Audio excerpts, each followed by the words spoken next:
வாக்கு எண்ணும் மையங்களில் முகவர்கள் பணி என்ன என்பது குறித்து விளக்க காத்திருக்கிறார் நமது செய்தியாளர் பாஸ்கர். வடசென்னை மக்களவைத் தொகுதிக்கான வாக்கு எண்ணிக்கை ராணிமேரி கல்லூரியில் நடைபெற உள்ளது. முதலில் 8 மணிக்கு தபால் ஓட்டுகள் எண்ணப்படும். அதைத் தொடர்ந்து வாக்குப்பதிவு இயந்திரத்தில் பதிவான வாக்குகள் எண்ணப்படும்.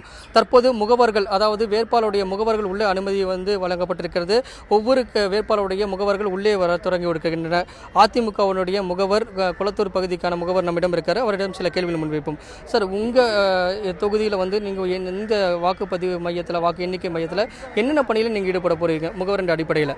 அதாவது மொத்த பதிவான வாக்குகளும் ஒவ்வொரு வேட்பாளருக்கும் கிடைக்கக்கூடிய வாக்குகளும் சரியாக இருக்கிறதா என்பதை பார்க்க வேண்டியதான் எங்களுடைய பணி. ஒவ்வொரு வாக்காளருக்கும் கிடைத்திருக்கின்ற வாக்குகளும் பதிவான வாக்குகளும் சரியாக இருக்கிறதா என்பதை கணக்கிடுவதற்காக எங்களை நியமனம் செய்திருக்கின்றார்கள். நாங்கள் தொடர்ந்து அந்த பணியை வாக்கு எண்ணிக்கை முடியும் வரை இருந்து அந்த முடிவினை தெரிந்து கொண்டு தான் நாங்கள் இங்கிருந்து வெளியே சொல்லுவோம். உள்ளே அந்த எலக்ட்ரானிக் ஓட்டிங் மிஷினில் டிஸ்பிளே காட்டுவாங்க. அதை நீங்கள் எப்படி நோட் பண்ணுவீங்க? அதற்கான வழிமுறைகளை சொல்லுங்கள்.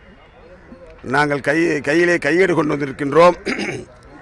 அதில் ஒவ்வொரு வாக்கு எந்திரத்திலும் பதிவான வாக்குகள், மொத்த வாக்குகள் எத்தனை, ஒவ்வொரு வேட்பாளருக்கும் எத்தனை வாக்குகள் கிடைத்திருக்கின்றது என்பதை சரிபார்த்து எழுதி கொண்டு தொகையை கூட்டி சரியாக இருக்கின்றதா என்பதை பார்த்து நாங்கள் பதிவு செய்து கொள்வதுதான் எங்களுடைய பணி. சார், உங்களுக்கு அதாவது எலக்ட்ரானிக் ஓட்டிங் மிஷினில் டிஸ்பிளே காட்டப்படும். மொத்த வாக்குகள் என்று எவ்வளோன்னு காட்டப்படும். அதைத் தொடர்ந்து ஒவ்வொரு வேட்பாளருக்கும் எத்தனை வாக்குகள் என்று காட்டப்படும். அதை நீங்கள் எப்படி நோட் பண்ணுவீங்க? அதற்கான வழிமுறைகளை நீங்கள் நேரில் காட்டப்படும். ஃபேம்லெட் கொடுத்துருக்காங்க. இந்த ஃபேம்லெட் படி நாங்கள் நோட் பண்ணிட்டோம். முதல் வேட்பாளராக இந்த வடசென்னை மாவட்ட வெங்கடேஷ் பாபு, டிஜி வெங்கடேஷ் பாபு. இது கட்சி வாரியாக பதிவான வாக்குகள், கட்சி வாரியான பதிவான வாக்குகள் என்ற அடிப்படையில் ஒவ்வொரு கட்சியோட வேட்பாளரும் அவர் பெற்ற வாக்குகள் குறித்து இந்த வாக்கு எண்ணிக்கைக்கான அவங்களோட பதிவான வாக்குகளுடைய இந்த சீட்டில் அவங்க ஃபில் பண்ணுவாங்க.